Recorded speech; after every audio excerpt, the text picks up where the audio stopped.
Muchas gracias, Santiago. Muchas gracias al amigo Alberto Medina Méndez, por la invitación. Un verdadero placer estar aquí con todos ustedes. Y me toca, bueno, la difícil tarea de decir alguna cosa, alguna palabra, algo que sea mínimamente interesante luego de las exposiciones de Jesús María y del amigo Ricardo Rojas, que también hace bastante que no nos vemos desde octubre del año pasado con una Argentina que era completamente distinta, completamente igual a la que estamos ahora, ¿no? Y los escuchaba con atención a ambos, con reflexiones que me parece que son muy interesantes y muy apropiadas. Y lo primero que pensaba era en el tema, lo decía Santiago cuando introducía las fechas, ¿no? Que nos ponen en el aniversario del natalicio, que nos ponen también en la cantidad de años que han pasado. Y que nos pone, me parece, a cada uno de nosotros con un personaje, Bruno Leoni, que me parece que tiene una conexión muy directa con lo que ha sido la experiencia personal de cada uno al leerlo, ¿no?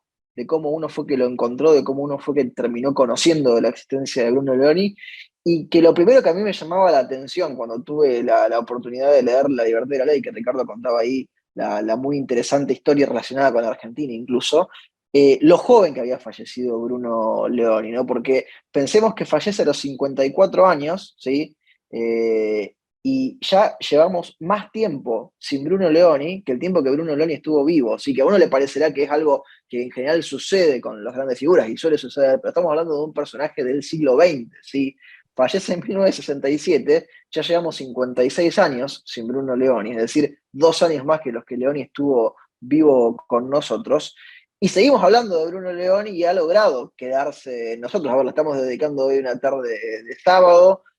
Contaba recién Ricardo todo el trabajo denodado que se está haciendo desde la Universidad Francisco Marroquín y obviamente el trabajo del amigo Alberto Mingardi con el Instituto Bruno Leoni. Y pensaba también en esta cuestión personal con esa anécdota probablemente apócrifa inventada de Plutarco en Vidas Paralelas, ¿no? Cuando habla de Alejandro y de Julio César, un Julio César que ve supuestamente el busto de Alejandro Magno, antes de ser el Julio César en el que se iba a convertir, sin saberlo todavía lo que el destino le deparaba, y que se larga a llorar, ¿no? Y se acerca a aquel soldado y le pregunta, ¿por qué está llorando, no? Y entonces dice, no, porque Alejandro Magno logró todo lo que logró, ¿sí? Y yo todavía no logré eso, y ya tengo esa edad, ¿no? Tenemos un Leoni que sí, que parece por un lado, lo decía Jesús María, estar perdido con las barreras idiomáticas, ¿no? Perdido ahí en su italiano original, empezando a ser descubierto en inglés, redescubierto en español. A ver, La Libertad y la Ley, que a lo mejor ahora se consigue mucho más fácilmente, yo me acuerdo que lo tuve que comprar usado en su momento, es decir, era un libro de esos que se descatalogaban y que después era muy difícil de encontrar. Y con lo del idioma yo lo veía, lo decía Ricardo recién ahora, yo les cuento, yo estoy ahora mismo en Italia, estoy en Pisa, ¿sí?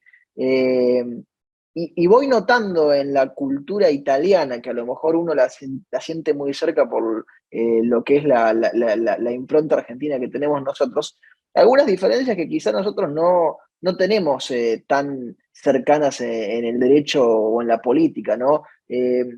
Fíjense, acá lo decíamos, Bruno Leoni era un jurista, ¿no? Una palabra que para nosotros, por lo menos en el idioma español, no se la dedicamos a cualquier persona que se adentre en el mundo del derecho, ¿no? Es una cuestión que ni siquiera nosotros los abogados solemos decirlo de nosotros mismos porque nos parecería una cuestión presuntuosa, pomposa. Digo, nadie diría de sí mismo en principio, salvo que fuera Hans Kelsen, que lo nombrábamos antes, no, mire, yo soy jurista, no. Sin embargo, en Italia, la cuestión idiomática hace que muchos de los que nosotros llamaríamos abogados en términos en español, se llamen a sí mismos juristi, ¿no? Los juristas, ¿no? Una cuestión que yo lo veo en las clases en la universidad y es como que no, es lo más normal del mundo. ¿Por qué? Porque abogado es el que se dedica a litigar, el que saca la matrícula, el que saca su licencia, el que se va al mundo del litigio.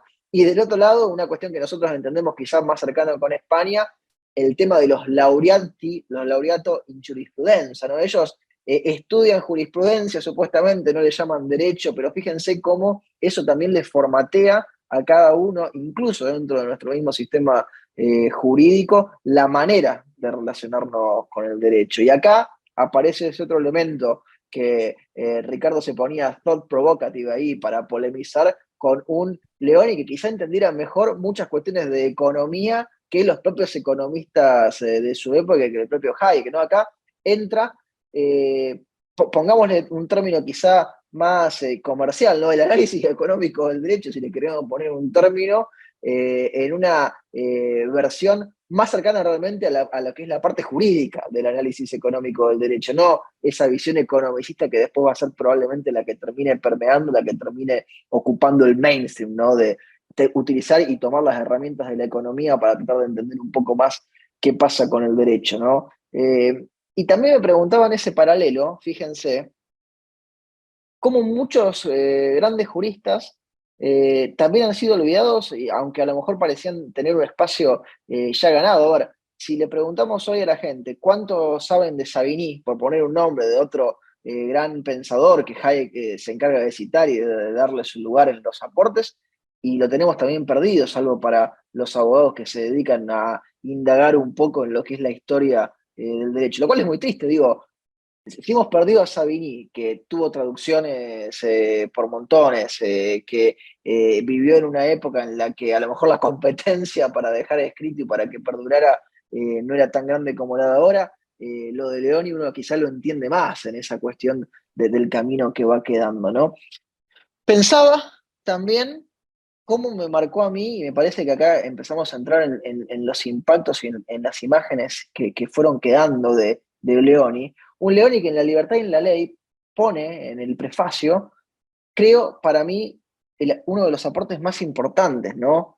Esa idea de cómo a los abogados, a los futuros abogados, se les enseña de una forma en la que solamente ven lo que el derecho dice y no lo que el derecho podría hacer, no lo que el derecho podría aportar, no cómo el derecho podría cambiar, ¿no? A ver, si nos ponemos a pensar de alguna manera, tristemente, por lo menos, a ver, hablo de la experiencia argentina, que es la que tengo más cercana, uno siente el derecho se sigue enseñando de esa manera y lo vemos cuando le toca a los abogados hacer algún planteo, se convierten en meros hacedores de trámites que lo único que hacen es chequear como si fuera un listado que se vaya haciendo aquello que la normativa marca y no pensando por fuera de los contornos de la normativa que alguien la hizo a esa legislación, alguien la creó, alguien la redactó y alguien la puso en el lugar en el que está.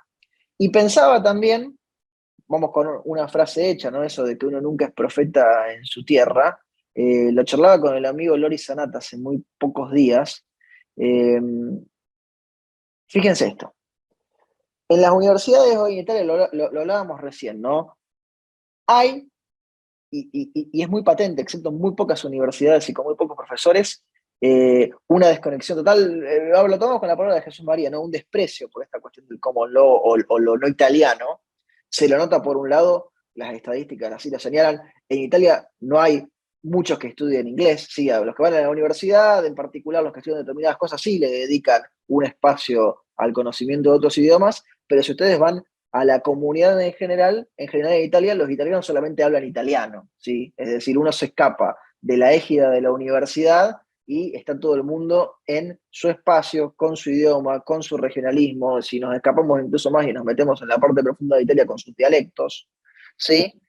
Ahora, empieza a aparecer cierto sector de la academia que dice, no, tenemos que empezar a escribir en inglés, tenemos que empezar a conectarnos con el mundo, pero sigue siendo reducido incluso en el 2023, ¿no? Y yo le preguntaba a Sanata por todo esto, y le preguntaba también por los parecidos con la Argentina y el impacto que tenían o no tenían las discusiones por las ideas de la libertad en Italia. Y él me decía primero, sí, que lo que yo notaba apenas llegué a Italia era cierto, y que es lo siguiente. Nos ponemos ahí como en modo arrevesado para llegar al punto final, ¿no? Yo le preguntaba, en la Argentina nos estamos peleando todo el tiempo, estamos discutiendo, a la gente siempre le importa saber de qué ideología es el otro, para atribuirle además por eso la razón o el motivo por el cual se comporta como se comporta. Es decir, a uno parece importarle la ideología del taxista, del mesero, de los que están en la clase o de lo que sea, y eso se ha convertido en un ida y vuelta en el que se dificulta, por no decir se torna completamente imposible, dialogar con los demás. Yo le digo, en Italia a nadie le importa nada de lo que el otro piensa. Es decir, vos estás ahí tomándote un café con el marxista, con el conservador, con la democracia cristiana, con el que votó a Giorgia Meloni, con el liberal clásico, con esto, con lo otro, y están todos ahí charlando, a lo mejor hay una chance de, sí, vos decís esto porque sos marxista, qué sé yo, qué sé cuánto, pero no veo peleas, le digo a Sanata. Y él me dice, es que nosotros en Italia, hace rato, nos dimos cuenta de que los políticos no nos van a resolver nada, ¿sí? De que todos lo que terminan haciendo es ofrecer la misma cosa, pero con un color distinto. Sí, me dice Sanata, nos dejamos de preocupar por la política, ¿sí? ¿Qué cosa esto, no? De que tenemos a un pensador como Leoni, que probablemente, si bien discutíamos cuál es el aporte que hizo fuera de Italia, en Italia misma se ha ido perdiendo si no fuera porque tenemos a quienes tratan todavía de mantener ciertas ideas vivas y transmitidas a lo largo del tiempo, ¿no? Y agregábamos en esta conversación, ¿no? Y charlábamos también de Leoni, y me decía, Italia es como la Argentina, pero con guita, sí, con plata, con dinero. Y me sumaba, cada vez más Argentina y cada vez menos guita, ¿no? Y por eso creo que le agrega gran valor que sigamos discutiendo a estos pensadores y es la muestra de que no están perdidos. Digo, 56 años desde que falleció Leoni.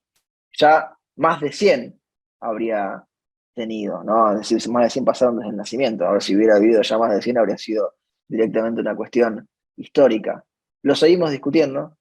Ojalá que lo sigamos discutiendo y que cada vez seamos más, ¿no? Gracias.